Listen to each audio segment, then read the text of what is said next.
Passport দেওয়ার জন্য police ভেরিফিকেশনের বিধান বাতিল করেছে সরকার।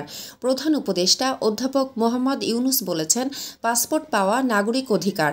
প্রধান উপদেষ্টার জ্যেষ্ঠ সহকারী প্রেস সচিব ফয়েজ আহমদ আজ রোববার তার ফেসবুক পেজে দেওয়া এক পোস্টে একথা জানিয়েছেন। ফয়েজ আহমদ প্রথম আলোকে বলেন, আজ জেলা প্রশাসক সম্মেলনের উদ্বোধনী অনুষ্ঠানে প্রধান উপদেষ্টা এ সিদ্ধান্তের কথা জানিয়েছেন। প্রধান উপদেষ্টার কার্যালয়ের শাপলা হলে আয়োজিত এক অনুষ্ঠানে এ সম্মেলনের উদ্বোধন করেন প্রধান উপদেষ্টা অধ্যাপক মোহাম্মদ ইউনুস। এ সম্মেলন 3 দিন ধরে চলবে। সম্মেলনে অধ্যাপক ইউনুস দেশের আইনশৃঙ্খলা পরিস্থিতি স্বাভাবিক রাখতে জেলা প্রশাসকদের সজাগ থাকার নির্দেশ দেন। একই সঙ্গে তিনি নিত্য প্রয়োজনীয় দ্রব্যের বাজার দর নিয়ন্ত্রণে রাখতে মাঠ পর্যায়ে প্রয়োজনীয় ব্যবস্থা গ্রহণের নির্দেশ দেন।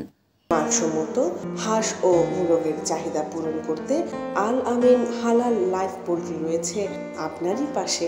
আমরা হাঁস, মোরগ, কবুতর, কোয়েল, টার্কি ও খরগোশ পাইকারি মূল্যে বিক্রয় করি।